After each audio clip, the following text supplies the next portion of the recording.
तो ये समझना कि आपकी सांस भी कोई तो है जो चला रहा है, कोई तो ऐसी शक्ति है जो आपकी सांस चला रही है, और जब वो शक्ति ने ऐसे सांस खींच ली तो सांस भी रुक जाएगी। तो कौन सा achievement? Your breath, your life is a grace, your achievement is also a grace. You have to understand कि आपका प्राण अगर अच्छे से फ्लो नहीं करेगा तो प्रॉब्लम आएगी। 2 मिनट सुबह उठ के सूर्यदेव को देखें, उनके दर्शन लें और उनको प्रणाम करें। उनकी take a deep breath in, hold और let go of the negativity.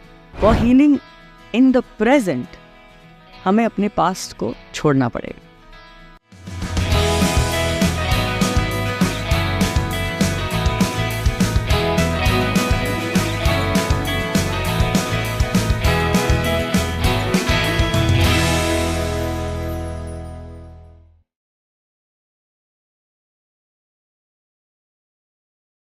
Hello दोस्तों, मैं डॉक्टर योगेंद्र सिंह राठौड़ आप लोगों के लिए लाया हूँ इनर वेलनेस ट्राइब का अगला एपिसोड। आज बेहद अमेजिंग गेस्ट हमारे बीच मौजूद हैं। Mind coach, manifestation coach, author भी हैं और सेलिब्रिटी कोच भी हैं। So please welcome Vrinda Bhatt ji on our show. Thank you so much Yogendra ji for inviting me on this show. So Vrinda, manifestation शब्द आजकल बहुत ज़्यादा चल रहा है और कोई लोग इसे लॉ ऑफ अट्रैक्शन सिर्फ समझते हैं, इसकी डेप्थ बहुत से लोगों को पता नहीं रहती है। तो अगर आप ज़रा ये क्लियर कर सकें कि मैनिफेस्टेशन आखिर है क्या और ये कैसे वर्क करता है। तो ये एक इतना इम्पॉर्टेंट फैक्ट है। मैनिफेस्टेशन मेरे लिए है क्रिएशन को समझना। सबसे पहले कि अगर आपकी लाइफ पॉइंट ए पे है, उसको पॉइंट बी तक लेके जाना, तो वो है मैनिफेस्टेशन की आपकी जो एक्चुअल साइंस है। जब मैं मैनिफेस्टेशन की बात करती थी, this was around 2004-2005, 20 years back, और लोग हंसते थे, ऐसा थोड़ी होता है कि सोचने से कुछ चीज़ हो जाए। मैंने कहा होता है, सच में होता है ऐसा। उस टाइम एक बुक थी, बहुत पुरानी बुक है, power of your subconscious mind by doctor Murphy. Yes. तब मैंने जब वो बुक पढ़ी थी, मैंने कहा वाह, ये तो बहुत इंटरेस्टिंग है। और मेरी लाइफ में मैंने बहुत बार, जब मैंने रिफ्लेक्ट करके देखा, तो बहुत बार ऐसे था कि मैंने सोचा कोई चीज़, चाहे वो वेट लॉस हो, चाहे वो हीलिंग फ्रॉम ऑस्टियोपोरोसिस हो, वो सब मैंने अपने माइंड के पावर से ही कहीं ना कहीं स्टार्ट किया था। ओके, तो आपने खुद को हील किया पहले इसके लिए? Of course. तो तब मेरे को पता भी नहीं था कि ऐसा कुछ होता है। जब मैं बात कर रही हूँ 1990s की, when I read the book, और जब मैंने रिफ्लेक्ट किया, तो मुझे समझ आया कि मैंने अपनी सारी लाइफ में कहीं ना कहीं मैनिफेस्टेशन को अननोइंगली अप्लाई किया। और तब तो फिर मैं उसमें घुस गई। मुझे जानना है, उसको समझना है। और इतनी पावरफुल वो विद्या है, वो साइंस है, बहुत एंशिएंट है, लेकिन वो इतनी सिंपलिस्टिक नहीं है जैसा हम उसको समझते हैं, या लोग आजकल उसके बारे में बात करते हैं। कि मैनिफेस्टेशन हम बोलते हैं तो लोग कहते हैं विजन बोर्ड्स लगा लो, उसको देखो, उसको बिलीव करो। वो ऐसा इतना सिंपली होता नहीं है। उसके बहुत लेयर्स होते हैं कि पहले तो अपने आप को समझना पड़ता है कि आपकी पावर क्या है। ओके। आप जो हो, आपकी सराउंडिंग्स जो हैं, उसकी रियलिटी क्या है। अगर आपको लगता है कि ये सब कुछ सॉलिड है और आपकी बॉडी भी सॉलिड है, तो आपको उसको बदलने में बहुत प्रॉब्लम होगी। पहले तो बिलीफ ही नहीं आएगा, कैसे बदल जाएगा, क्यों दिख तो रहा नहीं है उस समय।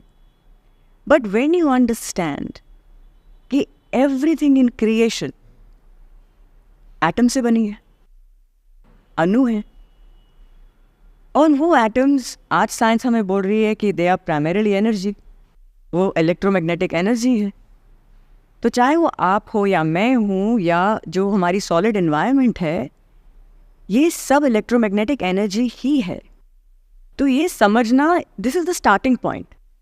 जब तक ये बैठेगा नहीं, आप मैनिफेस्टेशन बहुत इफेक्टिवली नहीं कर पाओगे।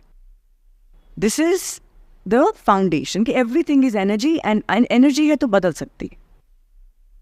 सेकेंड चीज़ इज कि आप में कितनी एनर्जीज कंबाइन होती हैं।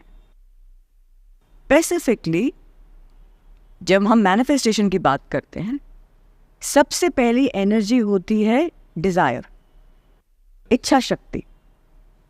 पहले तो डिजायर होगा ना कि हाँ मुझे ये करना है। दूसरी होती है विचार शक्ति, फिर आप उसके बारे में सोचोगे। Energy of thought, you start giving it to that desire, तो उसकी सोचो, उसकी वाइब्रेशन उसकी बढ़ती जाएगी।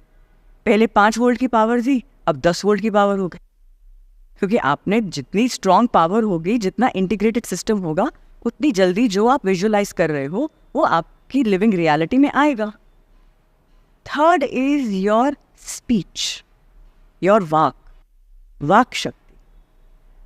जब तक वो डिजायर माइंड में है और थॉट में है, वो बहुत सटल है, एनर्जी है लेकिन सटल है। जैसे ही वो मुंह से बाहर निकली, अभी वो मैनिफेस्ट होना स्टार्ट हो गई। Now it's manifest, now it's out of you. तो हमारी वाक की जो पावर है ना, वो इतनी ज़्यादा है, तो लोगों को बहुत केयरफुल रहना चाहिए कि वो क्या बोलते हैं। ऑफ कोर्स क्या सोचते हैं, लेकिन क्या बोलते भी हैं। And then comes the big daddy, the action. लोग थिंक भी कर लेंगे, उसको लिख भी लेंगे रोज, अपनी एफर्मेशंस, मैनिफेस्टेशंस। एक्शन, आपको काम तो करना पड़ेगा। इसको बोलते हैं क्रिया शक्ति। तो पहले है आपकी इच्छा शक्ति, विचार शक्ति, वाक शक्ति, क्रिया शक्ति। All 4 of these have to be aligned. आप डिजायर कुछ और कर रहे हो, सोच कुछ और रहे हो, बोल कुछ और रहे हो, कर बिल्कुल ही कुछ अलग रहे हो, कैसे मैनिफेस्ट होगा? ये होगी 4 स्टार्टिंग पॉइंट। अब आती है सबसे बड़ी आपकी सुपर पावर जी, वो होती है पेशेंस, धैर्य शक्ति। हमें समझ नहीं आता, और स्पेशली आजकल हमारा धैर्य या हमारी पेशेंस तो एकदम 3 सेकंड की हो गई, attention span. Patience is a very big super power, जिसको मैं स्किल सेट भी बोलती हूँ, क्योंकि क्रिएशन में कोई भी चीज़ इंस्टेंटेनियस है ही नहीं, वो अपना टाइम लेगी। लेकिन हमने सपोजिंग कोई चीज़ स्टार्ट की, सपोजिंग आपने कुछ पौधा सीड्स डाले ग्राउंड में, आपने उसको पानी दिया, आप रोज़ जाके देख रहे हो, अरे कुछ हो तो रहा नहीं है, हो तो रहा नहीं है। लेकिन एक दिन ऐसा आएगा जब आपने बिल्कुल एक्सपेक्ट नहीं किया होगा, एंड इट विल स्प्राउट। हम भी जब बच्चे थे, बच्चे से इतने बड़े हम ओवरनाइट नहीं हुए थे, सालों लग गए, बहुत से साल लग गए ये पॉइंट तक आने के लिए। सो डेवलपिंग पेशेंस, धैर्य शक्ति is very very very important. And last but not the least is Aastha, your belief, your faith कि ये होगा, ये होगा, 101%, 1001% होगा। और मेरे लिए क्लास में एक और ट्विस्ट आता है, जो नॉर्मली कोई मैनिफेस्टेशन कोचेस नहीं बोलते। मैं उसके एंड में ये भी डाल देती हूँ, नहीं भी हुआ तो क्या हो जाएगा। ये एक बड़ा इंटरेस्टिंग एक नज़रिया है मैनिफेस्टेशन को देखने का, कि आप का जो, यहाँ मैं उसको कहीं ना कहीं अपने भगवद गीता से भी कनेक्ट करती हूँ, जो भगवान कृष्ण बोल रहे हैं कि कर्मण्येवाधिकारस्ते, कि आपका जो हक है वो आपके कर्म तक ही सीमित है, उसके बाद जो होगा उस पर आपका कंट्रोल भी नहीं है, ना आपका हक है उस पर। सो आप पूरी शिद्दत से आप मैनिफेस्ट करते हो, you go at it with full on 100%, 101%, and then you surrender. पूरा करने के बाद जो होगा अच्छा ही होगा। तो ये शिवोहम और मेरी बहुत पुरानी एक हैबिट थी कि हमें जो भी प्रोजेक्ट आए, कुछ भी आए, हम तो पहले जाके उसको भोले बाबा के सामने रख देते, बाबा ये हमारे लिए अच्छा है तो होने देना, अच्छा नहीं है तो मत होने देना, हमें किसी चीज़ की कमी नहीं है। राइट। और अच्छा नहीं होने की कंडीशन क्या है? जो चीज़ हमें आपसे दूर ले जाए नहीं चाहिए। अच्छा, ये हमारी पर्सनल चीज़ थी, लेकिन सरेंडर करना इतना ज़रूरी है एक और एस्पेक्ट से भी, नहीं तो वो फियर रहता है, नहीं हुआ तो, और वो फियर की वाइब्रेशन बहुत अलग है। और जब आप उसको कन्फ्रंट करते हो ना कि नहीं हुआ तो क्या होगा, आपको एक पिक्चर समझ आएगी, आपको आपका माइंडसेट समझ आएगा, लोग क्या बोलेंगे, मेरी रिस्पेक्ट कौन करेगा, मुझे लव कौन करेगा, मुझे मेरी सिक्योरिटी का क्या होगा। और जब आपको आपकी जो सेंसिटिविटी है, जो एक्चुअल नीड थी, एक्चुअल नीड हमारी पैसा नहीं होता है, पैसे से हम क्या अचीव करना चाहते हैं, नॉट द लग्जरीज। वो लग्जरीज भी आपको क्यों चाहिए, किसी को तो दिखानी होंगी ना। आप अगर अकेले इंसान इस धरती पे होते तो क्या अचीव करते, what would you have tried to achieve. हम लोग कपड़े भी नहीं पहन रहे होते, there was no need. True. So understanding yourself, आपकी जो शक्तियां हैं, आपको जो चाहिए लाइफ में वो चाहिए, of course great, please go ahead. मैंने मेरी लाइफ में जो भी, मैं जहाँ भी हूँ, मैंने सब मैनिफेस्ट किया है, लेकिन एक बहुत सरेंडर के भाव से, एक बहुत लाइट वे में, एक बहुत ही प्लेफुल वे में मैनिफेस्ट किया है। और जब वो डर निकल जाता है ना, मैक्सिमम क्या हो जाएगा। और वो डर तभी निकलेगा जब आपको एहसास होगा कि आप ऑलरेडी कितने रिच हो। सो ये बहुत एक इंटीग्रेटेड मेरा अप्रोच है मैनिफेस्टेशन। सो उसमें मैं पहले तो लोगों को एस्टैब्लिश करके देती हूँ कि you already are worthy, you already are happy. अगर हैप्पीनेस पैसे में होती तो सब पैसे वाले बहुत खुश होते, लेकिन वैसा नहीं है। पैसा है बहुत ज़रूरी, लेकिन for experiences, you can get great experiences, लेकिन अपनी खुशी को पैसे से जोड़ना बहुत घाटे का सौदा है। और जब में से कुछ मिल भी गया, वो पैसा आ भी गया, तो आप खुश नहीं हो पाओगे, क्योंकि फिर आगे किसी और चीज़ पे डाल दोगे। What next, what next. So ये समझना, मैनिफेस्टेशन जो भी करना चाहते हैं, प्लीज़ उसको टोटलिटी में समझिए, उसके नुआंसेस को अंडरस्टैंड कीजिए, and then of course go ahead. तो जिस वे में, अगर आप इस वे में उसको करेंगे, तो फ्यूचर जोड़ा आपका प्रेजेंट पहले सुधर जाएगा। आपका प्रेजेंट मतलब कि आप सोचो, आप जहाँ हो, जैसे हो, आप इतना लकी महसूस करते हो, आप रिच महसूस करते हो। आई टेल पीपल, कभी एक बार खुद को बोल के देखो, irrespective of your bank balance, I am rich. और रीजन भी है उसका, वाई आर यू रिच, दिमाग पूछेगा ना, बिकॉज आई एम अलाइव। और ये मैं इतनी बारी रिपीट करती हूँ, होपिंग कि कभी ना कभी तो कहीं ना कहीं किसको टच करेगा, छुएगा, वो इम्बेड होगा। और जब ये प्रैक्टिसेस से आप अपनी लाइफ की वैल्यू, आपकी वर्थ, आप खुद डिसाइड करते हो, I am worthy, I have tremendous value, and then you go about manifesting, तो ऑलरेडी वो एक अबंडेंस की एनर्जी आपके अराउंड आ जाती है। So then it increases your chances of attracting even more abundance into your life. और जो आप इमेजिन कर रहे हो वो होगा इवेंचुअली, और नहीं भी हुआ तो प्रॉब्लम क्या है लाइफ में। सो सरेंडर आपने वर्ड यूज़ किया, सो सरेंडर में क्या ऑब्स्टिकल्स लोग एक्सपीरियंस करते हैं, बिकॉज दे हैव एक्सपेक्टेशन कि मुझे मिलना चाहिए। कई लोग तो ये भी पूछते हैं कितने दिन में मैनिफेस्ट हो जाएगा। People wants time as well, कि कितने दिन में हो जाएगा। जैसे कोई प्रोजेक्ट है जिसकी डेडलाइन होनी चाहिए, so many people they want deadlines कि कितने दिन में मैनिफेस्ट होता है। So why do you think, what are the obstacles in surrender? क्यों लोग सरेंडर, जैसे आपने किया, पर बहुत से लोग नहीं कर पाते हैं। सरेंडर आप तब नहीं कर पाओगे जब आपने अपनी पूरा वजूद उस चीज़ की फुलफिलमेंट से अटैच किया हुआ है। सिर्फ तभी आपको सरेंडर करना मुश्किल होगा। एक ये चीज़ है, आपकी खुशी, आपका वर्थ, आपने सब चीज़ कि आपकी लाइफ की कोई वैल्यू नहीं है जब तक वो चीज़ ना हो। अगर वो इतना क्रिटिकली आपने अपने दिमाग में उसकी वायरिंग की हुई है, एंड ऑलमोस्ट ऑलवेज ऐसा होता नहीं है कि एक प्रोजेक्ट ही मिले उसकी आपकी लाइफ नहीं ख़त्म होगी। और ऐसा कोई भी अचीवर नहीं है, आप किसी का भी ग्राफ ले लो, बिग अचीवर्स, कोई भी ऐसा नहीं इंसान होगा जो फेल ना हुआ। तो सरेंडर करने का सिर्फ ये मतलब है कि आप जो आपने बैगेज उसके साथ जो अटैच किया हुआ है, आपके वो गोल के साथ, वो गोल है, आप मेरे को पाना है, येस ऑफ कोर्स, लोग क्या बोलेंगे, मेरी वर्थ कैसे आएगी, मेरा आगे क्या जाके होगा, that long story has to go off, and then you will have to surrender whether you like it और यू डोंट।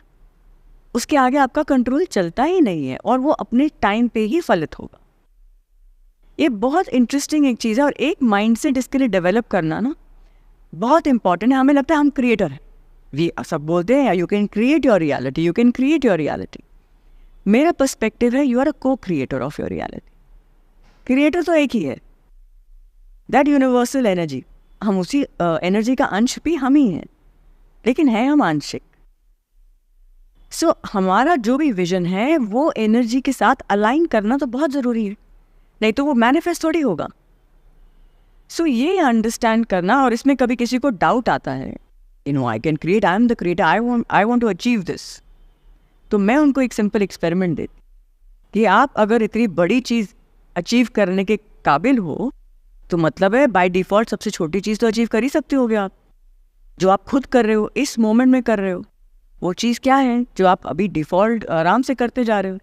आप सांस ले रहे हो। हाँ, तो आप सांस ले रहे हो, आप ले रहे हो, बॉडी ले रही है अपने आप ले रही है ना। तो आप एक लंबा सांस अंदर लो, आप लोग भी ट्राई कीजिए, एक लंबा सांस आप अंदर लो, पूरा एक्सेल कर दो, लंग्स खाली हो गए, सांस को रोक लो और कभी सांस मत लेना। कर पाओगे?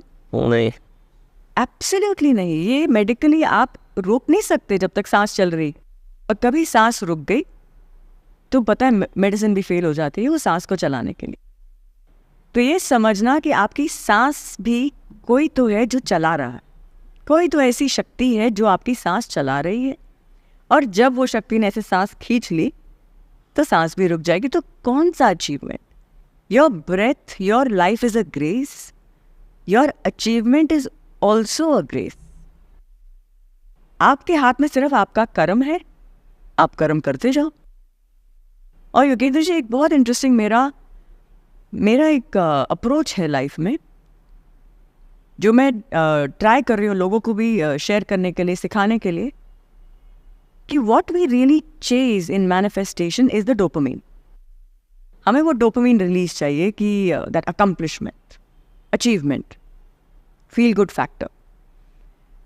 आई teach them how to train their mind to release dopamine, कि डोपामिन आप अपने एफर्ट से भी रिलीज कर सकते हो। ट्रेनिंग की ज़रूरत है कि आप सुबह से लेकर शाम तक आपने काम किया, आपने पॉडकास्ट रिकॉर्ड किया, मैंने रिकॉर्ड किया, हमारा कर्म यहाँ तक ही है, और अच्छे से रिकॉर्ड किया, मैंने मेरा 100% दिया, बड़ी सुकून की नींद आएगी रात को। उसके बाद वो पॉडकास्ट का क्या होगा वो ना आपके कंट्रोल में है, ना वो मेरे कंट्रोल में है, वो शायद आपके कंट्रोल में है। So it is understanding the totality of life. तो बहुत से वेज हैं जो हमें रियलिटी समझाते हैं। हम जब कहते हैं हमारी वर्थ, ये करना है, फिर मैं इतना पैसा कमाऊंगा, मैं इतना ये गाड़ी लूँगा, ये बंगला लूँगा, ऐसे दिखाऊंगा या दिखाऊंगी। जब हम अपनी वैल्यू को पैसे से या अकम्प्लिशमेंट से, even accomplishments, not just acquiring the things that we acquire, achievement से जब हम उसको ज्वाइन करते हैं, तो मेरा सवाल ये रहता है कि जब आप पैदा हुए थे तब आपकी लाइफ की वैल्यू थी? ऑफकोर्स थी। नहीं तो माँ बाप से पूछ लीजिए, आपकी लाइफ की वैल्यू थी? 101% थी, बिकॉज यू वैल्यू लाइफ की ही है। और ऐसा सोचना, मल्टीपल टाइम्स सोचना, रेपिटेटिवली सोचना बहुत ज़रूरी है, क्योंकि नहीं तो योगेंद्र जी, कुछ भी अप्स एंड डाउन्स हो रहे हैं आजकल, चाहे ग्रेड नहीं आ रहे हैं, एग्ज़ाम में अच्छे मार्क्स नहीं आ रहे हैं, रिलेशनशिप टूट रहा है, सबसे पहले वो आपकी लाइफ की वैल्यू ख़त्म हो जाती है। This is one of the very big reasons that suicide rate is gone high, कि बचपन से इस्टेब्लिश ही नहीं किया कि लाइफ की आपकी वैल्यू है, बहुत वैल्यू है, ट्रिमेंडस वैल्यू है, लाइफ की ही वैल्यू है। जो भी आपकी अकम्प्लिशमेंट्स हैं, जो भी आपकी अचीवमेंट्स हैं, सब तो यहीं छोड़ के जाओगे, क्या लेके जाओगे? सो जब हम उसको एक वी पैन आउट, हम उसको थोड़े एक हायर लेवल से देखते हैं, अपने अचीवमेंट्स को भी, तो जो हमें स्ट्रेस फील होता है ना, नहीं ये होना चाहिए, इसके बिना जैसे लाइफ का कुछ मीनिंग ही नहीं रहेगा, वो स्ट्रेस बहुत लेवल तक कम होता है। देन सरेंडरिंग, जो इनएविटेबल है, आपको सरेंडर तो करना पड़ेगा। सरेंडर का मतलब ये नहीं कि आप उसके प्रति काम करना छोड़ दो, वो नहीं बोल रही मैं, शिद्दत से काम करो और फिर उसके चरणों में रख दो। अभी वो किसके चरणों में, मतलब यूनिवर्स को सरेंडर कर दो, Yes. जो भी आपका फेथ हो। और जब ऐसा होता है ना योगेंद्र जी, आप किसी का भी जो भी लोग मैनिफेस्ट करते हैं वो कमेंट्स में ज़रूर डालिएगा कि कितने लोगों के साथ ऐसा हुआ होगा कि जैसे उन्होंने छोड़ा ना वो हो गया। क्योंकि नहीं तो ना फियर, वो टेंशन होती है कब होगा। कहते हैं ना कि गुब्बारे को आपने पकड़ा हुआ भी है, अंदर आपने हीलियम डाल दिया है, अब आप सोच रहे हैं ऊपर नहीं जा रहा, ऊपर नहीं जा रहा, you have to release it, then only it will go up. She so logical. नहीं तो उसको रोज प्लांट को भी खोद के देख रहे हो यार, उग नहीं रहा, कैसे हो गए, वो छोड़ो उसको, तुम काम करो, पानी डालो, उसको खाद डालो, वो उगेगा। पेशेंस एंड और एक बहुत इंटरेस्टिंग आपको एग्जांपल देती हूँ, सरेंडर में वो हेल्प करेगा कि हमें बहुत बार लगता है, और मैंने इतने साल से मैं मैनिफेस्टेशन सिखा रही हूँ और मैंने कितनी बारी देखा है कि लोग मैनिफेस्ट कर लेते हैं बहुत कुछ। मेरे पास इतनी स्टोरीज हैं, लोगों ने इतना कुछ मैनिफेस्ट किया, मेरे इवन आई हैव।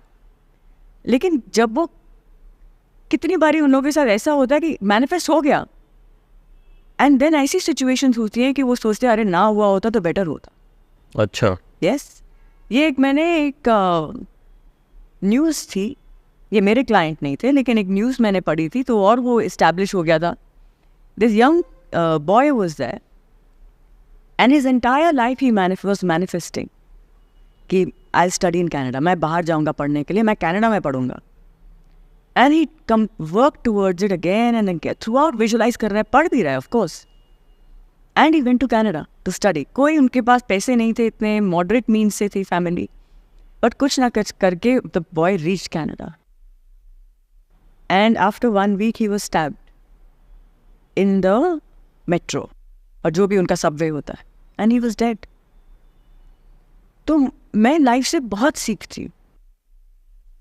तो मेरा मानना है कि आपके मन का हो तो अच्छा, उसके मन का हो तो और भी अच्छा, क्योंकि उसमें भी आपके कहीं ना कहीं भलाई होगी। कि वो जो हमारी हायर इंटेलिजेंस, में उसको हमारी हायर इंटेलिजेंस ही बोलती हूँ, उसको दिखता है, उसका बर्ड आई व्यू है, उसको दिख रहा है कि ये रास्ते पे आगे जाओगे तो आगे खड्डा है। आपको नहीं दिख रहा है कि आप ग्राउंड लेवल पे हो, आपको लग रहा है हाँ ये रास्ता है, ये प्रोजेक्ट मिल जाए ना बस मेरी लाइफ सेट है। कितने प्रोजेक्ट्स ऐसे हैं जिन्होंने शुरुआत में लगता रहा हाँ यार ये हो गया ना मेरा करियर सेट हो जाएगा, और वो उनका सबसे बड़ा डिजास्टर निकलता है। मैं एग्जाम्पल्स नहीं देना चाहूंगी लेकिन आप देखिएगा, समझने वाले समझ भी सकते हैं, बहुत बारी होता है ऐसा। तो have faith in a higher power, have faith in yourself first and then have faith in higher power, क्योंकि वो जो मज़ा आएगा ना वो दोनों के डांस के साथ ही आएगा, दोनों के मेल के साथ ही आएगा। ये वन मैन शो है ही नहीं। स्पेसिफिकली हीलिंग के एस्पेक्ट में मैनिफेस्टेशन को कैसे यूज़ किया जा सकता है? Those who are going through any kind of physical element and if they want to heal themselves, उसमें आप क्या लोगों को सिखा सकते हैं थोड़ा? तो ये बहुत इंटरेस्टिंग स्टेटमेंट ही है। पहले तो ऑफ कोर्स हीलिंग आप मैनिफेस्टेशन से अचीव कर सकते हैं, और मैनिफेस्ट करने के लिए आपको हीलिंग करना बहुत ज़रूरी है। आपको अगर लाइफ में मैनिफेस्ट करना है, जैसे कि ओके हेल्थ की बात हम करते हैं, पैसा नहीं मैनिफेस्ट करना है, उसके पहले आपको हीलिंग करनी पड़ेगी। मतलब कि पहले आपको हेल्थ ही मैनिफेस्ट करनी पड़ेगी। और हीलिंग का मतलब क्या है कि हम लोग समझते हैं कि हमारी ये जो डिजीज़ेज़ होती हैं, जो भी डिजीज़ हैं, लाइफस्टाइल जो डिजीज़ेज़ हैं, दे आर कहीं बाहर से आ रही हैं। इन्फेक्शन भी है तो बाहर से हो रहा है, बाहर की प्रॉब्लम है। डायबिटीज़ हो रही है मतलब कि डाइट की प्रॉब्लम होगी। All of your lifestyle diseases are somewhere connected to excessive stress and anxiety. और ये आज हम समझते हैं कि ये कैसे होता है। तो जो हमारे योगिक सिस्टम है उसमें हमारी सिर्फ ये फिजिकल बॉडी नहीं है, ये सिर्फ वो बॉडी है जो आपको दिखती है, आप 5 सेंसेस से इसको परसीव कर सकते। इसको कहते हैं हम अन्नमय कोश। इससे सटल होता है हमारा प्राणमय कोश, जिसमें हमारी 72,000 नाड़ीज हैं, हमारे चक्र हैं, जिसमें हमारा सारा लाइफ फोर्स पूरी सिस्टम में सर्कुलेट होता है। इससे सटल है आपका मनोमय कोश, आपकी mental emotional body. Simply put वो थोड़ा कॉम्प्लेक्स है, लेकिन उसको अगर हम बहुत सहजता से समझें, just for the sake of understanding, so thoughts and emotions is the मनोमय कोश, and subtler than that is the विज्ञानमय कोश। ये आ गया आपका subconscious aspect. Beyond this is the आनंदमय कोश, उसके ऊपर आपका कोई कंट्रोल नहीं। तो विज्ञानमय कोश को भी हम एक ट्रांजिशन स्टेट बोलते हैं। सो जो फर्स्ट थ्री जो हैं, they are deeply intertwined and they completely impact each other.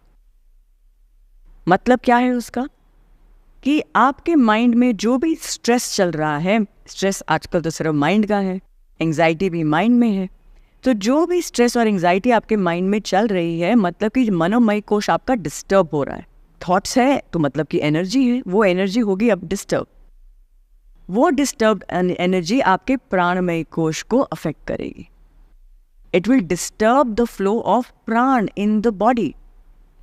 और लाइफ फोर्स का मतलब है प्राण, जिस पे आपका पूरा सिस्टम चल रहा है। हमें पता है कि आर्टरीज ब्लॉक होते हैं तो क्या होता है, राइट, हेल्थ पे इफेक्ट आता है। सेम वे जब प्राण भी ब्लॉक होएगा, प्राण उसका सटल फॉर्म ही है ना, प्राण जब आपका लाइफ फोर्स भी ब्लॉक होगा तो हेल्थ पे इफेक्ट आएगा। Right, it starts from the energy starting getting block. Stress anxiety हुई, उससे आपकी एनर्जी डिस्टर्ब होगी, एनर्जी डिस्टर्ब हो गई, then your physical body will start showing signs of disease। तो योगिक सिस्टम में सबसे पहले ये समझना बहुत ज़रूरी है कि चाहे आपकी एलिमेंट फिजिकल हो, आपको काम माइंड से स्टार्ट करना पड़ेगा। What that means is, yogic system में ये दिया हुआ है कि जब पहले कोई डिस्टर्बेंस आती है तो वो साइकोलॉजिकल स्पेस में आएगी। ओके, और इस स्टेज पे वो 100% रिवर्सिबल है। थोड़ी टेंशन हो गई, थोड़ा एंग्जाइटी हो गया, थोड़ा सा स्ट्रेस हो गया, जो भी है वो 100% रिवर्सिबल है। आपने उसके बारे में कुछ नहीं किया, then it will become psychosomatic. First it was only psychological, then it will become psychosomatic. मतलब कि अभी थोड़ा थोड़ा बॉडी में आ रहा है, थोड़ी बॉडी में टेंशन फील हो रही है आपको, तब भी it is a big percentage is reversible. Big percentage is reversible. वो भी आपने एड्रेस नहीं किया, then gradually it will become somatic। over time nature आपको, प्रकृति आपको बहुत टाइम देती है कोर्स करेक्ट करने के लिए। अभी समय है संभल जाओ, समय है संभल जाओ, बट हम अपनी धुनकी में रहते हैं। So then it comes to somatic, मतलब कि बॉडी में आ गई। तब भी कुछ परसेंटेज होता है जो हम रिवर्स कर सकते हैं। मतलब कि डायबिटीज़ अब आ गई है, हाइपरटेंशन अब आ गई है, फिर भी हम कहते हैं हम लाइफस्टाइल बदलेंगे तो वो बदल सकती है। तब भी आपने कुछ नहीं किया, हमने कहा, आपने सोचा कि हम सिर्फ दवाई खा लेंगे, सिम्टोमेटिकली हम उसको मैनेज कर लेंगे। तब भी आपने कुछ डीप वर्क नहीं किया। डीप वर्क किस पे नहीं किया, आप नोटिस करिए, स्टार्ट कहाँ से होता है, साइकोलॉजिकल, और वो वहीं का वहीं है, तभी वो प्रॉब्लम इंटेंसिफाई हो रही है। आपने तब भी वो साइकोलॉजिकल डिस्टर्बेंसेस को नहीं करेक्ट किया, then it will become organic. तब ये लाइफ थ्रेटनिंग डिजीजेस बनती है। तो इसमें एनर्जी लेवल पे कई लोग जो ब्लॉकेजेस की बात करते हैं कि माइंड से बॉडी में आने के बीच में कुछ एनर्जी में भी होता है। ऑफ कोर्स, वही तो जब आपके दोनों बॉडीज कनेक्टेड हैं, आपकी जो माइंड, जैसे माइंड चलेगा ना, वैसे ही आपकी एनर्जी बॉडी में डिस्टर्बेंसेस आएंगे। आपकी थॉट इमोशन एनर्जी तो है, आपके थॉट्स और इमोशंस की एनर्जी जो है आपकी बॉडी के हर एक सेल को, फिजिकल सेल को अफेक्ट करती है। इसीलिए इट इज़ वेरी इम्पॉर्टेंट कि हम जो एनर्जी हीलिंग की भी बात करते हैं, तो नॉर्मली जब एनर्जी हीलिंग की जब बात आती है, जब आपने कहा मैनिफेस्टेशन एंड एनर्जी हीलिंग की, तो हम पहले सोचते कोई और आके हमें हील करते, हीलर के पास चलते हैं, कोई तो हमारे चक्रों को बैलेंस करेंगे, कोई हीलिंग की कुछ रेकी हो गई, प्राणिक हीलिंग हो गई, बहुत पावरफुल साइंसेस हैं। Here I would like to share, when I started my journey, उसमें started my journey into spirituality, क्योंकि वो प्राणिक हीलिंग और रेकी से कनेक्टेड है, क्योंकि स्टार्ट वो वहीं से हुई थी।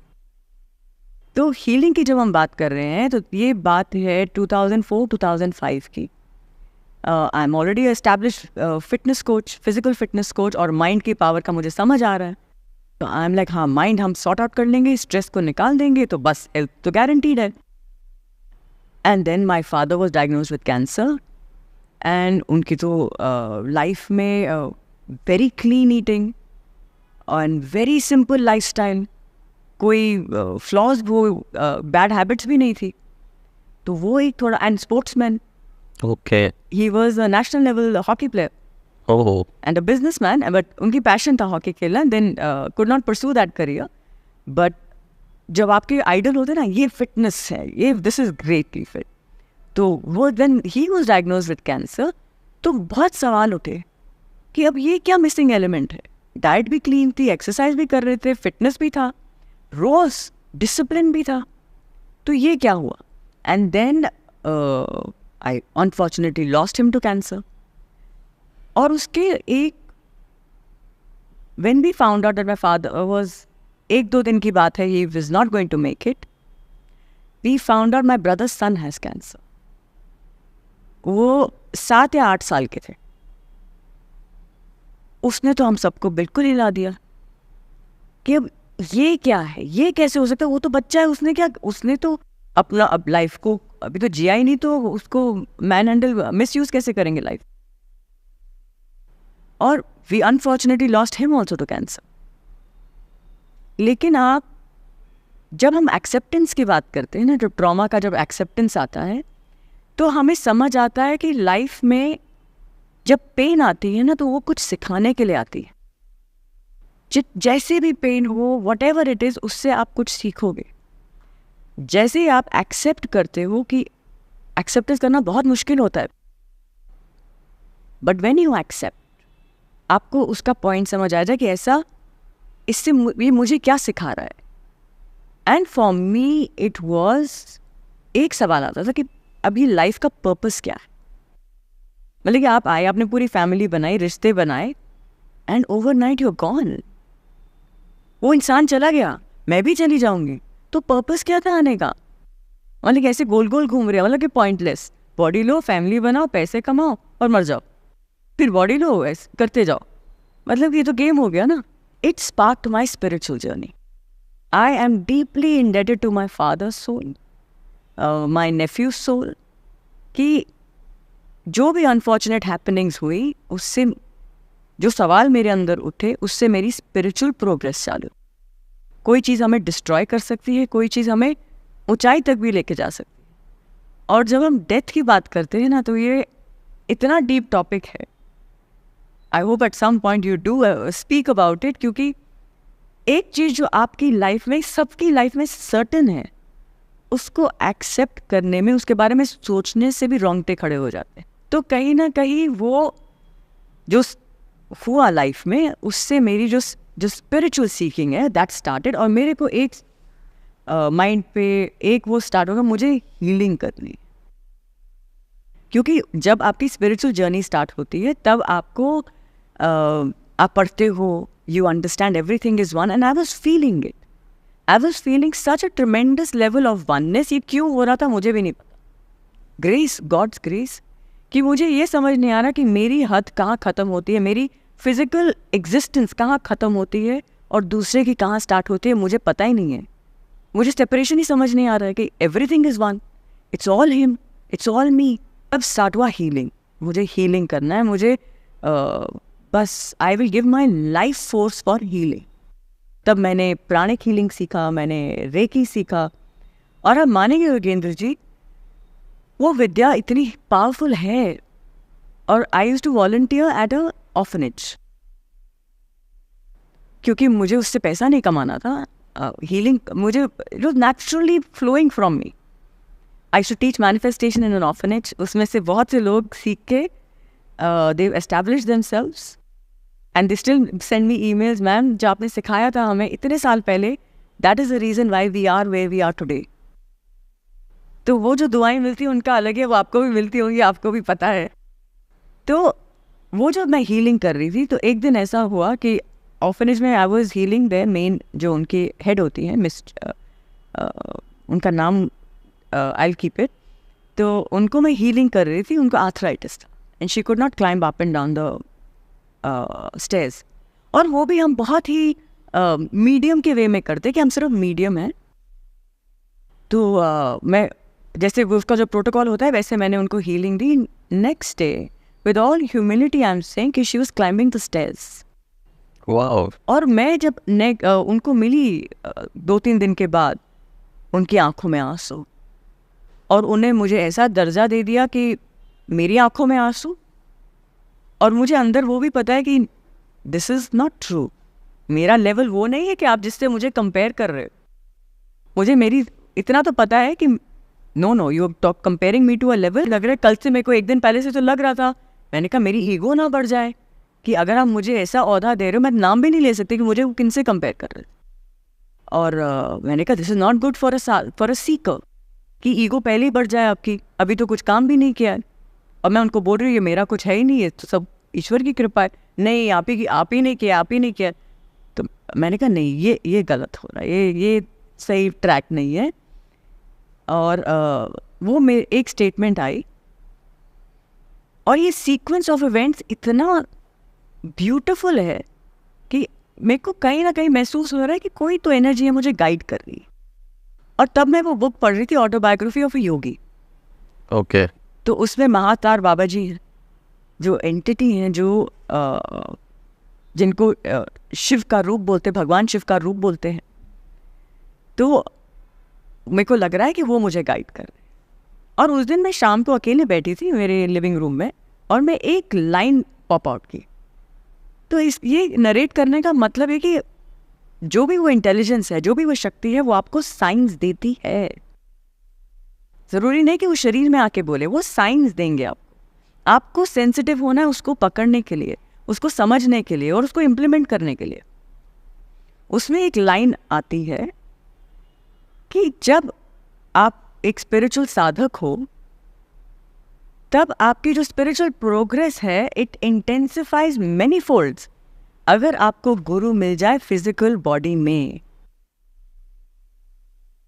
और आप मानोगे योगेंद्र जी, वो बुक मेरे हाथ से छूट गई। अच्छा। और मेरे आंसू तब तक मेरे को कमी महसूस नहीं हुई थी। गुरु मेरे को लग रहा था बाबा जी हैं, वो हेल्प कर रहे हैं। बचपन में बच्चे होते ना ऐसे, we have the fancy thoughts, Baba ji इधर, दैट इज इनफ। और मेरे को वो हिट किया अंदर से, और मेरे आंसू अकेली बैठी हुई हूँ। कितनी फनी सीन होगा, कोई देखेगा क्या कर रही है, रो क्यों रही है मैडम। तो आंसू मैंने, और मैं ऐसे ना जैसे मेरे को अगली सांस नहीं आई, और मैं ऐसे हवा में देख के बाबा जी को ही बोल रही थी। मेरे को दिखते नहीं थे, ऐसा कुछ नहीं है, बट आई कुड फील जैसे कुछ मेरा रिश्ता है। तो हक से बोल रही हूँ, हक से मैं उनको बोल रही थी, you send me my guru now. अच्छा। नहीं तो मैं सब छोड़ दूंगी। मुझे अभी तक याद है ये। आप अभी भी जो आपने मुझे अभी तक क्यों नहीं बताया कि this is so important for me, send me my guru now. और मैं रोती गई। और उसको जब कहते हैं जैसे गुरु appears when the disciple is ready. मेरे जो गुरु हैं उनका नाम है योगीराज, योग मार्तंड योगीराज सिद्धनाथ जी। क्या बात है। और उनको हम सब जो उनके डिसाइपल्स हैं उनको प्यार से गुरुनाथ बोलते हैं। ही इज कुंडलिनी क्रिया योग मास्टर। ओके। बहुत मेरे हिसाब से बहुत कम गिने चुने जो मास्टर्स हैं। आई डोंट नो अगर कोई है भी और कि नहीं, हो भी सकते हैं, but he is a living master. और कैसे मैं उनके आश्रम पहुंची, क्योंकि वो आश्रम भी एक फॉरेस्ट के अंदर है। तब गूगल मैप्स नहीं थे, कुछ नहीं था। अपने आप ही यहाँ से लेफ़्ट ले लो, यहाँ से राइट ले लो, करते करते पहुँच गए। और योगेंद्र जी आप मानेंगे कि जैसे जैसे मैं गेट तक पहुँच रही हूँ, जो सारी वो जो अंदर एनर्जी थी ना, अपने आप वो शांत हो गई, सेटल हो गई। और फीलिंग आ रही, बड़ी होमली फीलिंग आ रही कि मैं I know this, I know. ऐसे विजुअल रिकग्निशन नहीं है, मैंने ऐसे नहीं बोल रही कि मैंने वो जगह देखी थी कहीं, ऐसा नहीं। वो एनर्जी रिकग्निशन है कि मुझे महसूस हो रही कि मैं इट्स व्हाट डू यू से, इट मैचेस माय एनर्जी और आई मैच दिस एनर्जी। ऐसी फीलिंग आ रही कि आई एम रीचिंग होम। और आश्रम पहुँचे, वहाँ पे कोई उस समय तो कोई नहीं थे, तो उन्होंने कहा कि गुरुनाथ नीचे साधना कर रहे हैं, नीचे उनका अंडरग्राउंड रहता है, तो आप मंदिर में जाइए, वहाँ पे 1.25 टन का मर्क्यूरी शिवलिंग है। अच्छा। और मर्क्यूरी शिवलिंग मतलब कि और खुले में है, वो केसिंग में नहीं है। और जो साधक हैं, जो समझते हैं कुछ स्पिरिचुअलिटी के बारे में वो मर्क्यूरी का एस्पेक्ट आप समझते होगे, इट्स एल्केमी। मर्क्यूरी को कंसोलिडेट करना बहुत सिद्ध साधना होती है, आसान नहीं है। और 1.25 टन मर्क्यूरी को करना वो गुरुनाथ ही कर सकते हैं। और जब गुरुनाथ आए, आई जस्ट न्यू, मेरे सिर्फ आंसू निकले, मन में ही बोल रही थी कि कहाँ थे आप इतने समय। And I just and that is it, that is end of अगर कोई मुझसे पूछे ना आपको मिल गए गुरु, आपको क्या मिला, मतलब कि व्हाट डिड यू अचीव, ऐसे मेरे सवाल ही खत्म हो गए। I have no questions, there only answers. आपको कुछ दुविधा हो, आप आंख बंद करो, गुरुनाथ से पूछ लो, the answer will appear. Wow. तो हम जब बात करते हैं, आजकल बहुत ये चर्चा भी होती है, in fact I think you should ask me this question, वो गुरु वाला क्वेश्चन है जो आपका, तो कि गुरु की इम्पोर्टेंस क्या है, क्यों गुरु ज़रूरी है। तो हमें लगता है कि हमें किंडरगार्टन में ABCD सिखाने के लिए गुरु लगते हैं, आचार्य लगते हैं, टीचर लगते हैं। हमें बिजनेस सीखने के लिए टीचर लगते हैं, मैथ सीखने के लिए टीचर लगते हैं, मैनेजमेंट सीखने के लिए टीचर लगते हैं। और ये इस जगह की बात है जिस डिमेंशन को हम जानते हैं, जो हम देख सकते हैं, 5 सेंसेस से परसीव कर सकते हैं। तो हमें क्या लगता है, ऐसी डिमेंशन जिसके बारे में हम कुछ नहीं जानते, और जो मास्टर्स वो डिमेंशन को जीते हैं, वो पूरी जर्नी ट्रैवल कर चुके हैं, हमें उनकी हेल्प नहीं लगेगी। और वो आते ही हैं हमें हेल्प करने के लिए। और गुरु तो आपकी लाइफ में बहुत हो सकते हैं, सदगुरु तो एक ही रहेंगे। और सदगुरु वो होते हैं जिनके पास आपका जन्मों का रिश्ता है, वो जन्मों से आपकी साधना वो मॉनिटर कर रहे हैं, कहाँ पिटफॉल्स आएंगे, क्या मेरे बच्चे को चाहिए, मेरे डिसाइपल को चाहिए, what do they need, not what do they want. उसके लिए ज़रूरी क्या है, थोड़ी पेन ज़रूरी है तो वो भी रहेगी। और ये एस्पेक्ट हर जगह से हीलिंग से कनेक्टेड है। कैसे? जो आपकी स्पिरिचुअल प्रोग्रेस है वो आपकी हीलिंग से भी कनेक्टेड है। वाओ। जितना आप स्पिरिचुअली अवेयर होंगे, आप अपनी हीलिंग, आप अपनी पेन को अलग नज़रिए से परसीव करेंगे। कि आपको अगर स्पिरिचुअली थोड़ी समझ है कर्म की, स्पिरिचुअली आप समझते हैं जो चीज़ हो रही है वो कहीं ना कहीं सुनिश्चित है, बहुत हद तक, नॉट टोटली, और उसको एक्सेप्ट करना, पेन को हैंडल कैसे करना, all of these become easier, relatively easier, जब आपको या तो आप स्पिरिचुअल पाथ पे हो, और सबसे बढ़िया बात है कि आप किसी सदगुरु की शरण में। और मैंने सीखा है, जो भी मैंने समझा है स्पिरिचुअलिटी के बारे में, मतलब it's like a drop in the ocean, लेकिन वो भी मैंने उन्हीं से समझा है। और जब हम अपनी पेन की बात करते हैं ना, हीलिंग में पेन, चाहे वो साइकोलॉजिकल हो चाहे वो फिजिकल हो, we are talking about pen.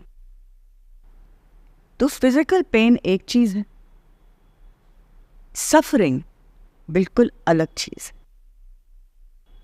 ये मेरे साथ क्यों हुआ, ऐसा नहीं होना चाहिए, देखो वो तो ऐसा है, अभी ये आगे जाके क्या होगा, this is a part of suffering.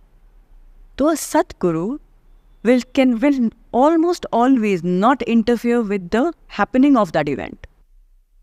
उनको पता है आपको वो कर्म काटना पड़ेगा, वो उसकी इंटेंसिटी कम कर सकते हैं, और वो आपको प्रैक्टिसेस देते हैं उसकी इंटेंसिटी को कम करने की, लेकिन वो आपकी सफरिंग हटा सकते हैं। और इसका फिजिकल एग्जाम्पल मेरे साथ हुआ था, बहुत विचित्र था वो, मैं गुरुनाथ के आश्रम में थी और पता चला गुरुनाथ बाहर आ गए, तो मैं भागते भागते भागते गई और उसमें मेरा पाँव मुड़ गया और गंदा मुड़ गया। तो जब तक मैं वो उधर पहुँच, मेरे को लगा ये तो गया, ये तो उसको कुछ मेजर टेंडन में या जो भी लिगामेंट में हुआ है, फ्रैक्चर नहीं था। और जब तक पहुँचे वो सूजता जा रहा है अभी, और इतनी पेन कि मैं चल नहीं पा रही थी। और गुरुनाथ निकले, उन्होंने कहा कि क्या, what is it, why are you limping? अच्छा गुरुनाथ, नथिंग, ट्विस्ट हो गया, कर्म कट रहा हूँ, गुरु के आश्रम में कट रहे हैं, मतलब कि सस्ते में निपट रही हूँ मैं, सस्ते में निकल जाएगा बहुत बड़ा कर। सो मैंने कहा ठीक है, और स्मॉल थिंग, इट्स ओके। मैं चली गई, मैं तो बॉम्बे चली गई वापस। उनका आश्रम है सिंहगढ़ में, ओके, जो पुणे से फ्यू किलोमीटर्स दूर है। और जहाँ पे वो लिंग भी है, उसी की बात कर रहे हैं? यस, जहाँ मरकरी वाला जो यस, लिंग है। वहीं पे शिवलिंग है। ओके। तो उसको कहते हैं सिद्धनाथ फॉरेस्ट आश्रम। तो मैं तो बॉम्बे आ गई उसके बाद। तो मैंने एक दो दिन उसी दिन पेन किलर खाया था, उसके बाद मैंने पेन किलर नहीं खाया और बैंडेज करती गई, वर्कआउट भी स्टार्ट हो गया। और लेकिन मेरी कोई रूटीन में बाधा नहीं आई। पेन था, हल्का हल्का पेन चल रहा था, but I am not stopping my workout. मैं ट्रेनिंग पे भी जा रही थी। फिर 15-20 दिन के बाद स्वेलिंग वहीं है, लेकिन पूरा सूजा हुआ था पाँव और हल्की सी पेन थी। तो मैं डॉक्टर के पास गई, मैं कहा एक बार चेक करा लेती हूँ। तो उन्होंने कहा कि एक्सरे निकाला। तो उन्होंने कहा कि आप चल के आए हो? मैंने कहा हाँ। कहते चल के दिखाओ। मैंने कहा ठीक है। तो मैं चल गई। कहते पाँव में तो फ्रैक्चर है। अच्छा, लेकिन हेयर लाइन फ्रैक्चर है, हाँ। लेकिन है, लेकिन मैं क्या करूँ उसको, कास्ट में क्या डाल के करूँ या किसी भी बैंडेज क्यों करूँ? आप तो चल रहे हो ठीक ठाक, अपने आप हो जाएगा ठीक, जाओ घर। सो देयर इज, उन्होंने वो इवेंट नहीं बदलेंगे, वो आपकी सफरिंग निकाल देंगे। तो मेरा माइंड तो जा ही नहीं रहा था कि अरे ये प्रॉब्लम भी है। So this is what happens with guru kripa on the spiritual path, and it is endless, endless. So अभी आपने स्पिरिचुअलिटी की बात की। ओवरऑल हीलिंग में तो स्पिरिचुअलिटी का रोल बहुत रहता ही है। बाकी सक्सेस में आप क्या रोल देखते हो स्पिरिचुअलिटी का, in terms of material success की अगर हम बात करें तो what is the role of spirituality in that? But before we go to the role of spirituality in material success, बहुत ज़रूरी है। लेकिन उसके पहले मैं जो हीलिंग का, जो स्पिरिचुअलिटी का एस्पेक्ट दिया, उसका अभी मैं मेंटल इमोशनल एस्पेक्ट और फिजिकल एस्पेक्ट भी बोलती। तो हीलिंग के लिए सबसे पहले चेंज होगी, मैंने आपको बोनस दिया था कि स्पिरिचुअलिटी होगी तो परफेक्ट, ग्रेट। ओके, नहीं भी है, अभी आपको स्पिरिचुअल अवेकनिंग नहीं भी हो रही है, आपको ड्रॉ नहीं आ रहा है, आना चाहिए, होप आ जाए कुछ हमारा सुन के, लेकिन नहीं आ रहा है, तो पहले अपनी लाइफस्टाइल सुधारें। यू हैव टू अंडरस्टैंड कि आपका प्राण अगर अच्छे से फ्लो नहीं करेगा तो प्रॉब्लम आएगी, और आपको इंजरी भी है, उसकी हीलिंग के लिए भी आपका प्राण फ्लो करना चाहिए। वो एनर्जी वहाँ पे जाएगी और हील करेगी। हीलिंग डॉक्टर थोड़ी करता है, वो तो ड्रेसिंग करेंगे डॉक्टर। हीलिंग तो इंटरनल प्रोसेस है, और उसमें हमारा माइंडसेट बहुत मायने रखता है। इसकी स्टोरी मैं बताती हूँ। जब मेरे को when I was 20 years old, I had osteoporosis, जो किसी 20 year को नॉर्मली नहीं होता, वो मेरी गलती की वजह से हो गया। जैसे ही मेरा माइंड सेट शिफ्ट हुआ from feeling sorry for myself to feeling really blessed कि मेरी प्रॉब्लम टेम्पररी है, मेरी हीलिंग एकदम फास्ट हो गई, क्योंकि उसमें एनर्जी वेस्ट नहीं हो रही सॉरी फील करने में। वो एनर्जी वो काम कर रही है जो उसको करना चाहिए। तो आपका लाइफस्टाइल बदलना, आपके माइंडसेट बदलना, आपका नेचर से कनेक्शन बदलना। You can connect with nature to enhance your healing. Right, आजकल तो बहुत ज़रूरी भी है वो। अरे लोग ज़्यादा मोबाइल पे ही लगे हुए हैं तो 1001%। राइट, बहुत रिसर्च ये बता रही है कि हमारा जो कनेक्शन है अर्थ से, अभी तो सूर्य पे मैं आती हूँ, अर्थ से भी कनेक्शन है, हम हमेशा ऋतु में होते हैं, इंसुलेटेड हैं। तो वो जो एक्स्ट्रा इलेक्ट्रिकल करंट, जो टेंशन हमारे अंदर क्रिएट होती है, वो अंदर ही रहती है। हम नंगे पैर थोड़ा घास पे चलते हैं, थोड़ा मिट्टी में चलते हैं, तो वो एनर्जी हमारी जो पृथ्वी, जो माँ है, वो अपने अंदर ले लेती है। So it balances our electromagnetic energy as well, हमारी टेंशन्स को भी वो बैलेंस करता है, connecting with the earth. Now Surya connect with the sun. आपकी जो हीलिंग प्राण है वो मेनली कहाँ से आता है? हमें लगा खाने से आ रहा है, लेकिन एक्चुअली कहाँ से आ रहा है? वो सूर्य से आ रहा है. प्लांट जो है वो सूर्य की एनर्जी खींचते हैं. वो क्लोरोफिल का जो भी प्रोसेस है वो प्रोसेस यूज़ करके वो सूर्य की एनर्जी को कन्वर्ट करते हैं यूजेबल एनर्जी में, जो फिर हम यूज़ करते हैं. और जो लोग अगर एनिमल जो मीट भी खाते हैं, वो भी वो एनिमल वो प्लांट को खाएगा, वो प्लांट वो हम फिर वो एनिमल को खाएंगे. बट सोर्स क्या था? वो सूर्य.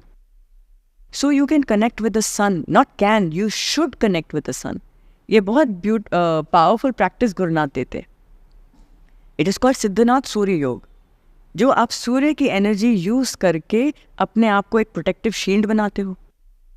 पहले तो प्रोटेक्शन भी ज़रूरी है ना, कि इतनी नेगेटिविटी है तो उससे प्रोटेक्ट करना, और फिर अपने अंदर की जो नेगेटिविटी है उसको हम बाहर फेंकते हैं. But using the energy of the sun. आपको इतनी एलैबोरेट प्रैक्टिस भी नहीं करनी, तो 2 मिनट सुबह उठ के सूर्य देव को देखें, उनके दर्शन लें और उनको प्रणाम करें. उनकी एक take a deep breath in, hold और let go of the negativity. इतना कर सकते हैं. और ये साइंस भी बोलती है कि morning the moment you look at the sun, आपकी पूरी जो बॉडी है वो एक रिदम में आती है. आपका सोने का टाइम डिसाइड हो जाता है. Can you imagine your whole body wakes up जैसे ही सनलाइट आपकी आंखों में पड़ती है. ये मॉडर्न साइंस. और जैसे ही क्या कहते हैं, लाइट आंख में पड़ती है, आपकी बॉडी का टाइमर सेट हो जाता है कि रात को ये समय पे आपका जो स्लीपिंग का जो हार्मोन है, केमिकल्स है, वो रिलीज होंगे और आपको नींद आ जाएगी. So getting back into the circadian rhythm. जो इंसान रात को जागेगा, सुबह सोएगा, अनफॉर्चुनेटली कई लोगों को करना पड़ता है, जिनका जॉब अगर नाइट का है, नाइट की ड्यूटी है, फिर भी कहीं ना कहीं कनेक्ट विद नेचर. शाम का सूर्य के दर्शन करें. 4 बजे भी तो सूर्य जब सेट हो रहे हैं, उसके पहले धन्यवाद बोलो. हम खाते कैसे हैं? जब खाना इंजेस्ट कर रहे हो, वो भी प्राण है. सो सिंपल फंडा है इसका Yogendra ji, think of everything as energy. Right. Everything. खाना भी एनर्जी है. और जो भी रिलेशनशिप है आजकल स्पेशली फूड के साथ, वो है बड़ा गिल्ट बेस्ड. ये खाएंगे तो पेट बढ़ जाएगा, ये खाएंगे तो हिप्स बढ़ जाएंगे. तो मेरा कहना ये है कि पहले जो भी है, या तो कोई गलत खाओ मत. खा रहे हो तो उसको प्रणाम करके खाओ, गिल्टी मत फील करो. हाँ, पहले तो खाओ ही मत. खा रहे हो तो उसको मॉडरेशन में खाओ. मॉडरेशन में बड़ा सुंदर शब्द है ये, मॉडरेशन. मॉडरेशन में जहर भी खाओगे तो भी नहीं करे, खाना मत. लेकिन मॉडरेशन में कोई भी क्या कहते हैं, पॉइजनस चीज़ भी होगी ना, अगर वो इतनी से ग्राम में होगी तो नुकसान नहीं करती है. ये साइंस समझती है इस बात को. तो लेकिन ये डायनामिक समझो. वो खाने से ज़्यादा जो डैमेजिंग है वो है आपका गिल्ट. वो एनर्जी है, थॉट है. जो आप खा रहे हो, फिर वो खाना वही करेगा जो आपने सोचा है. और जब हम अपने लाइफस्टाइल पे काम करते हैं, विच ऑल्सो इंक्लूड प्राणायाम. अरे प्राणायाम, ब्रेथ वर्क, वेरी इंपॉर्टेंट, क्योंकि उन्हीं से माइंड मैनेज होगा. जब आप वो सब चीज़ करते हो तो आपके पूरे सिस्टम में एक तरह का बैलेंस आता है. और ये बैलेंस जब आता है, तब आप समझोगे कि मॉडरेशन क्या होता है. Moderation is the by product of this balance. कि आप खाना खा रहे होगे, आपको अंदर से सिग्नल महसूस होता है कि भर गया पेट, अभी stop eating, and you stop eating. आप एक पानी पूरी खाओगे और आपको इतनी सेटिस्फैक्शन हो जाएगी कि आपको दूसरी खाने की जरूरत नहीं है. प्लेट नहीं खानी पूरी, या 2 प्लेटें नहीं खानी पानी पूरी की, एक में संतुष्टि हो जाएगी. आप एक चॉकलेट का पीस खाओगे एंड यू फील हो गया, I am satisfied. How wonderful is that. तो जब वो अंदर से बैलेंस आएगा, आपका जो रिलेशनशिप फूड के साथ है वो भी बदलेगा. तो अन्न है पूर्ण ब्रह्मा. एक और है जल, पानी. जब सुबह उठें, 1 ग्लास पानी ज़रूर पिएं. और ये सब हीलिंग से कनेक्टेड है.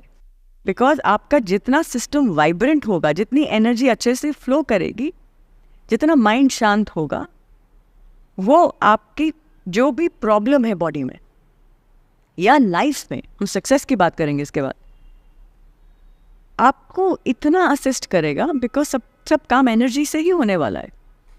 सो आपका जो गोल है वो अपनी एनर्जी को इंटीग्रेट करना है, उसको वाइब्रेंट बनाना है, और ये सब उसके टूल्स हैं. पानी कैसे पिएं? देखो, हम इतनी उम्र में आके अभी समझ रहे खाना कैसे खाएं, पानी कैसे पिएं, धरती और सूर्य से कैसे कनेक्ट करें, but it's never late, never too late. तो ग्लास जो पानी का है, सुबह एक पानी का ग्लास लें, उसको हाथ में पकड़ें, उसको देखें 2 second 3 second, and then that's it. जिससे आप कुछ जाप करते हैं, ओम बोलते हैं, जो भी बोलते हैं, आप किसी भी धर्म के हो, उसको या तो सिर्फ इतना ही बोल, thank you for nourishing my body mind and soul, and then ingest it with awareness. कितना टाइम लगेगा आपको पानी पीने के लिए? 4 सेकेंड 5 सेकेंड. थोड़ा उसको महसूस करके उस मोमेंट में रह के उसको पीछे, बहुत चीज़ें सुलझ जाती है बॉडी में. सो लवली, आई थिंक काफ़ी डेप्थ में आपने समझाया. आई एम श्योर लोगों को और इंटरेस्ट भी जागेगा इसके बारे में, और खोजने में और जानने में. So coming back to our question that in material success and spirituality कैसे बैलेंस में रहती है?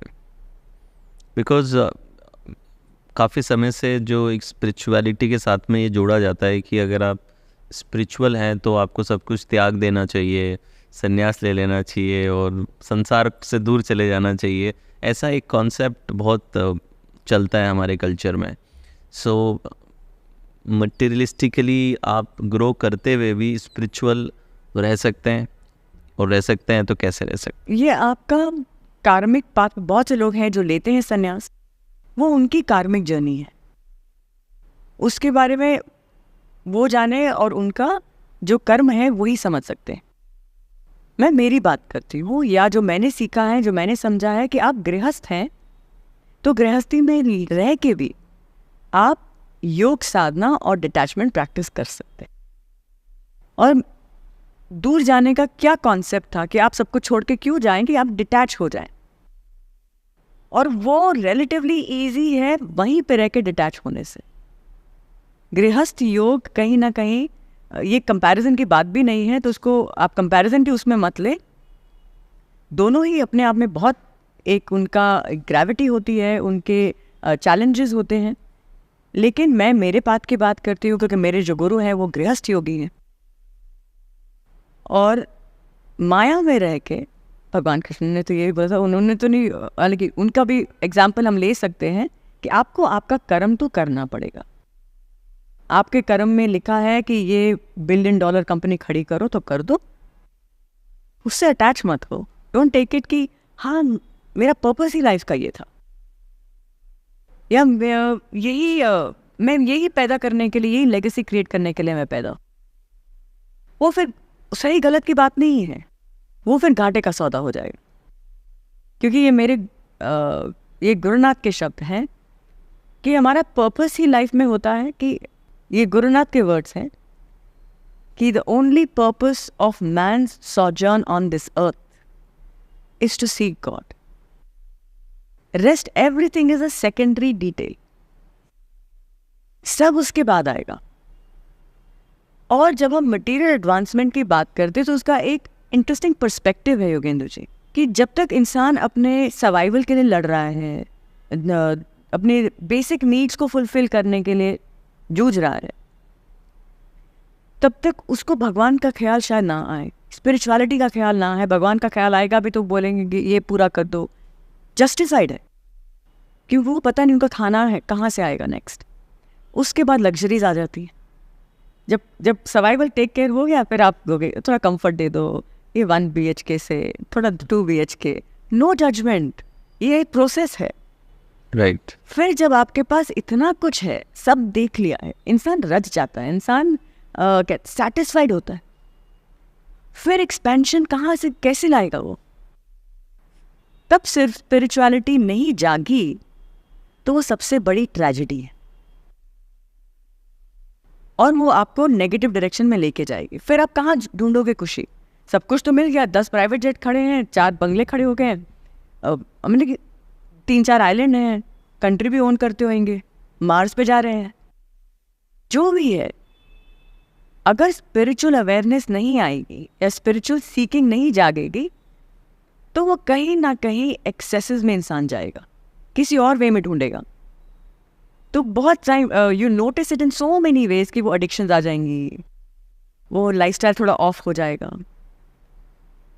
तो when you achieve all your desires, तो एक चीज़ शेयर करती हूँ कि मैं मैनिफेस्टेशन जब मैंने सिखाना स्टार्ट किया था तो इसीलिए स्टार्ट किया था ताकि लोग अपनी मटेरियल डिज़ायर्स को फुलफिल करके ना एक्चुअल काम में लग जाए बाद, so that they get on with the actual work which is their spiritual work.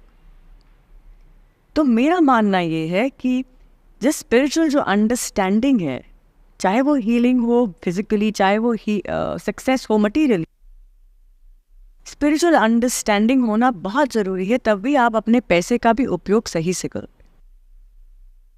आपको संन्यास लेना है, आपको गृहस्थ में रहना है, वो आपका कॉल है, लेकिन आप गृहस्थ में रह के भी आप डिटैचमेंट आप कर सकते हो, और वो भी एक प्रोसेस है। आप साधना रोज करोगे, आप इंट्रोस्पेक्ट करोगे, आप स्वाध्याय करोगे, आप रिफ्लेक्ट करोगे, एंड ग्रेजुअली उसके बॉन्ड्स छूटते जाएंगे। और स्पिरिचुअलिटी में भी, और ये करना ज़रूरी है, उसको ग्रांटेड नहीं लें कि हाँ स्पिरिचुअलिटी मतलब, जब स्पिरिचुअलिटी की बात करते हैं तो लोग बोलते हैं हाँ जब हम 70 के हो जाएंगे तब देखेंगे। ये उम्र थोड़ी है स्पिरिचुअलिटी की बात करने। नहीं, जितना जल्दी स्टार्ट करोगे उतना समय आपके पास है साधना करने के लिए, क्योंकि ये फिजिकल बॉडी में ही साधना हो सकती है, एक गिफ्ट है। वर्क लाइफ बैलेंस अगर क्रिएट करना हो तो आप क्या कुछ एक दो हैक्स दे सकें लोगों को? बिकॉज फास्ट पेस लाइफ है, हाईली कॉम्पिटिटिव है, लोग भागा दौड़ी में लगे हुए हैं, तो कैसे ये बैलेंस क्रिएट किया जा सकता है? कर भी सकते हैं कि नहीं कर सकते हैं? What is your views on that? 1001% कर सकते हैं। और कैसे कर सकते हैं? सबसे पहले है, जो हमने अभी तक बात की वो बात इसलिए की ताकि इंसान को उसकी इम्पोर्टेंस समझ आए। जब इम्पोर्टेंस समझ आएगी किसी चीज़ की, तब आप उसके लिए समय निकालोगे। नहीं तो लोग बहुत बोलते हैं हमारे पास टाइम नहीं है, वर्कआउट करने का भी टाइम कहाँ है, सही खाना खाने का, लेकिन जब समझ आ जाती है निकालते हैं। तो इसीलिए स्पिरिचुअलिटी की जो इम्पोर्टेंस है, असली मीनिंग तो लाइफ का वहीं से आएगा। वो जब समझ में आ जाएगा आपको, तब आप उसके लिए समय निकालोगे।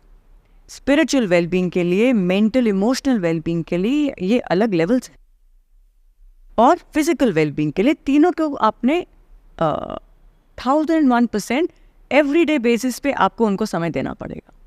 और जैसे ही आप इंटेंट कर लोगे ना, हाँ ये तो मैं करूँगा, समय अपने आप क्रिएट होगा। I promise you this. जब आपने डिसाइड कर लिया no I will take out time for this, I will take out time for my sadhana, मेरे को प्राणायाम भी करना है, मेरे को एफर्मेशंस विजुअलाइजेशन भी करना है, और मेरे को जिम भी जाना है, डाइट भी करना है, टाइम क्रिएट होगा। सो एफर्मेशंस कोई हेल्थ से रिलेटेड अगर आप कुछ एफर्मेशंस में गाइड कर सकें, क्या एफर्मेशन प्रैक्टिस की जा सकती हैं हेल्थ के लिए? अगर माइंड के लिए कुछ हो अगर अलग, तो बॉडी के लिए कुछ अलग है, तो if you can tell our viewers. बड़ा ब्यूटीफुल स्टेटमेंट आपने बोला। तो उसी स्टेटमेंट से बोलती हूँ कि माइंड और बॉडी अलग हैं ही नहीं। ओके। लेकिन मैं एफर्मेशन ऐसे ही डिज़ाइन करूँगी कि वो दोनों एस्पेक्ट को आप कर सको जी। Otherwise mind is the body and the body is the mind. सिर्फ बॉडी ग्रॉस है और माइंड सूक्ष्म है, बॉडी स्थूल है और माइंड सूक्ष्म है, अलग नहीं है, सेम। सो मेरी सिंपल एफर्मेशन जो मैं, और एफर्मेशन ऐसी होनी चाहिए जो बहुत ससिंक्ट हो, क्लियर। लंबी लंबी कहानियाँ इतनी इफेक्टिव नहीं होती मेरे अकॉर्डिंग टू मी। तो एफर्मेशन है आई एम सो हैप्पी। आप लिख भी सकते हैं, अभी एक पेन ले आइए, पेपर ले आइए। I am so happy that I have, क्योंकि हम प्रेजेंट टेंस में लिखते हैं एफर्मेशन हमेशा, perfectly healthy and a fit body and a very healthy positive productive mind. आप जब एस्पेक्ट को कवर करते हैं, आप उसको, ये this is not written in stone, आप उसको अपने वे में भी लिख सकते हैं, but make sure that you cover it is as one unit, क्योंकि बॉडी माइंड है एक ही। तो व्हेन वी राइट दिस, फिर इसके एक विजुअलाइजेशन कर सकते हो आप। सिंपल विजुअलाइजेशन प्रैक्टिस है जो मेरे ऑनलाइन में अपने वेबिनार में कराती हूँ। देने वाली हूँ, या मेरे ऑनलाइन जो प्रोग्राम्स हैं मैं उसमें रख। हर वीकेंड आपके प्रोग्राम्स होते हैं मेरा आई ट्राई टू डू हर वीकेंड, बट ऑल्टरनेट वीकेंड तो मैं ट्राई कर रही हूँ। लवली। तो बहुत से एस्पेक्ट्स हैं जो हीलिंग में हैं। एक बहुत इंपॉर्टेंट एस्पेक्ट है Yogendra ji, for healing for healing in the present हमें अपने पास्ट को छोड़ना पड़ेगा। आप सोचो कि आपको एक सपोजिंग एक कट लगता है, और कट वो आपको पता भी है 1-2 दिन में उसके ऊपर थोड़ा स्कैब आना स्टार्ट होता है, मतलब कि बॉडी हील कर रही है। लेकिन आप रोज वो स्कार को कुरेदने बैठ जाते हो, रोज उसके बारे में बात करते हो, मेरे साथ ये हुआ, वो दिमाग से जाता ही नहीं है, ये हुआ, क्यों हुआ, कभी हील होगा क्या?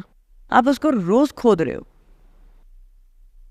सो आपकी प्रेजेंट हीलिंग के लिए भी पास्ट का हील होना बहुत ज़रूरी है, और उसके भी प्रोसेसेस हैं विच I give in my workshops. तो मेरा पर्पस ही ये है कि मैं पूरे 360 डिग्री अप्रोच से ना किसी की हेल्प कर सकूं, विच एवर वे पॉसिबल। और मैं अभी भी सीख रही हूँ, और मैं लाइफ लॉन्ग सीखती रहूँगी। ब्यूटीफुल। ये स्पार्क रहना चाहिए कि मुझे सीखना है और फिर आगे पास ऑन करना है, खुद को सुधारना है पहले, फिर पास ऑन करना है। हाँ, ब्यूटीफुल वृंदा जी, काफ़ी डेप्थ में हम गए। And now before we start our rapid fire, any 2-3 lessons that जो आपने अपने जीवन में सीखे जो आप हमारी ऑडियंस को देना चाहेंगे? एक लाइन है जो मैं बहुत यूज करती हूँ अपने लिए, दिस टू शल पास। चाहे वो अच्छा हो या वो मेरी इच्छा अनुसार ना हो रहा हो, ये मैं रिमाइंड जरूर कि आजीवन ऐसा नहीं रहेगा, ये चला जाएगा। तो ये लाइफ में जब हाई आता है तो उसको हमें हम्बल रखता है, और जब बहुत डिजेक्टेड होते हैं तब हमें वो होप देता है। दिस टू शल पास, ये मैं बहुत यूज भी करती हूँ। और एक है एक प्रेयर होती है, सेरेनिटी प्रेयर। ये है, इसमें लाइफ का मूल है, लाइक सच में लाइफ का जो निचोड़ है वो इस प्रेयर में है। शायद मैं शब्द आगे पीछे थोड़े हो जाएं, पर उसका मतलब समझ लेना। Oh God, give me the strength to change the things I can. जो मेरे बस में है उसके लिए करने के लिए मुझे स्ट्रेंथ दो। Give me the serenity, peace to accept the things I can't change. Past मैं बदल तो सकती नहीं हूँ, तो मुझे उसको एक्सेप्ट करने की पेशेंस दो, सेरेनिटी दो। And give me the wisdom to know the difference, कि मेरे बस में क्या है और मेरे बस में क्या नहीं है। Lovely. So these are the 2 things which मेरे माइंड में इमीडिएटली पॉप आउट किए। ब्यूटीफुल वृंदा जी, बहुत ही इफेक्टिव है। आई थिंक इस लास्ट वाले में तो बहुत सारी चीज़ें वैसे इंक्लूड हो गई है। So now will move to the rapid fire. For sure. What is your favorite way to start your day? Gratitude. If you could have dinner with any spiritual leader, past or present, who would it be? And what question you would ask them first? Gurunath. Question, सवाल तो उन्होंने सारे मेरे वैसे खत्म कर दिए। What is in Vrinda's emergency kit for when your energy is low? शिवोहम। What is your go-to practice when you need to quickly recenter your energy, especially during hectic day? Breath work and mudra, hand mudra. If you could instantly master any new skill, whether it is spiritual or any other thing, what would it be? ये कर्म जल्दी कैसे खत्म हो? अगर ऐसा कोई skill है तो मुझे बता दो। Do you have a favorite mantra or affirmation that you use daily to keep yourself motivated and grounded? ओम नमः शिवाय। Most powerful manifestation you have experienced that still amazes you? Deliberately नहीं किया था, बट मेरे माइंड से create हो गए, शिवोहम। What is your guilty pleasure food? Guilty तो मैं होती नहीं, प्लेजर फूड में बता देती, जो मैं लिमिटेशन में खाती हूँ। सेव पूरी, Sev puri. One piece ना? हाँ, maximum 2 piece. If you could travel anywhere in the world to deepen your spiritual practice, where would you go? Kailash Mansarovar. What is common misconception about energy healing you often encounter? कि लोगों को लगता है कि I need to go somewhere, कि somebody else will heal me. The healing has to be done, should be and has to be done by you just learn कर लें कि आपको वो करना कैसे है. What is your favorite book or movie that inspires you on a spiritual journey? 2 हैं, autobiography of Yogi Paramahansa Yogananda and wings to freedom by Gurunath. Final आपका अभी तक की लाइफ का सबसे इम्पोर्टेंट स्पिरिचुअल लेसन या इंसाइट जो आपको मिली during your practice, most important insight. कि nothing will last forever. आपको भी जाना है, मतलब कि सॉरी मेरे को भी जाना है. Everybody जो has है to और work. जो Impermanence. जो है इम्पर्मानेंस ऑफ लाइफ को बहुत मीनिंग देती है. जब हमें इम्पर्मानेंस ऑफ लाइफ महसूस होती है ना हर पल में, तो हमें हर पल का जो वैल्यू है वो समझ आता है. So I live with a constant awareness of that impermanence कि डेथ इज अ सर्टेनिटी. कभी आएगी किसको मालूम. पॉडकास्ट तो मैं डेट दे देती हूँ, पता नहीं होता कि क्या लिखा है मेरी लाइफ में. Death is the only thing which is once in a lifetime phenomena. So it's a once in a lifetime experience. And the only certainty in life. Yes. ऐसा कोई नहीं बोल सकता कि हाँ हो सकता है, नहीं भैया होगा जरूर.